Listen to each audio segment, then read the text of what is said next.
So this is a game that originally came out as a free-to-play title back in summer of 2022, and pretty much it's a Smash Brothers style fighting game that has like WB characters for the most part, and the Multiverses game is something that I feel got overlooked back in 2022 because 2022 felt like such a slog of a year because there wasn't too many high profile releases in 2022, and it felt like the bar was low that year in terms of high profile video game releases in comparison to 2023.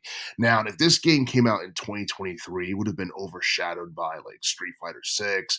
um, if this game came out like a little bit like earlier in like this year, I feel like it probably would have shined more. But the thing is, this game is supposed to be coming out towards the end of May, and the multiverses game is something that I feel is it's something that breathes new life into like the fighting genre because for the most part we don't have too many games like Smash Brothers that's on like any console for the most part other than Nintendo. And based off of what we know, the Multiverses game is supposed to be appearing a little bit later this month on May 28th for PlayStation 5, PS4, Xbox One, Xbox Series X, and PC. Now, graphically, I don't feel like the digital is as good as what we got in Super Smash Brothers Ultimate.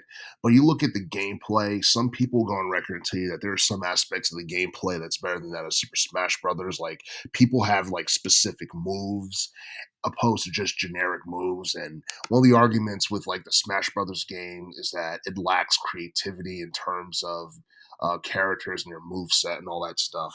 People have polarizing opinions on the multiverses game versus Smash Brothers, but that's pretty cool that it's coming to home consoles. And I'm not exactly sure if it's going to be one of those things where it's going to still be free to play, or if it's or you're going to have to like pay for it because I haven't really heard anything about people potentially having to pay for it or anything like that. Hopefully, it's still free to play for if we're lucky and we keep our fingers crossed or whatever. And honestly, like this game just so happened to feature like some DC characters like Batman, Wonder Woman, Harley Quinn, names that we're all familiar with for the most part. And I feel like that's something that's definitely going to add to its appeal. But the thing is, you look at the game itself and how it looks and its design, it look like it appeals more to children than it does adults. And the problem is this game is coming to mainly adult consoles like PlayStation 5, Xbox Series X, and what have you. And the thing is, this is the type of game that would stand out more on Nintendo Switch than anything. Now, out of the consoles that I just listed, it doesn't seem like Multiverses is going to be appearing on Nintendo Switch.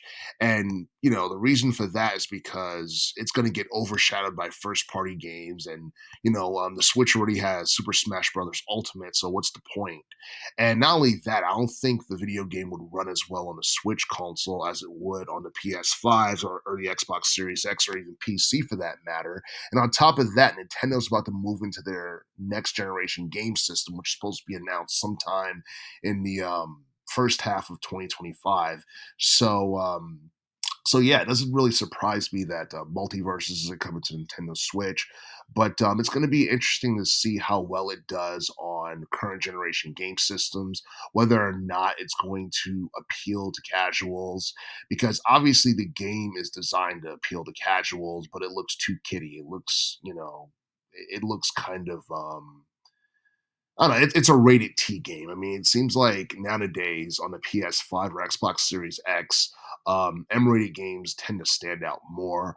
Probably with the exception of the Suicide Squad game that just came out. A lot of people really didn't like that, but yeah. But for the most part, it's a T-rated game, and um, it's very uncertain how well like this will do on the consoles that I just mentioned. And I feel like this should have been done a lot sooner. Like this should have been brought to the game systems I just mentioned, like maybe last year. But like I said, there was a lot of high profile releases taking place last year, not necessarily in relation to the fighting genre, but in relation to RPGs like Hogwarts Legacy, Baldur's Gate 3, Diablo 4, a lot of high profile releases from last year that would have took the spotlight off of Multiverses if it were brought to home consoles in 2023. But it's a good thing we're getting it this year. And even though this game is most likely going to get overshadowed by Tekken 8, which came out not too long ago, I still feel like it's going to be one of the better fighting games to be on home consoles in relation to 2024.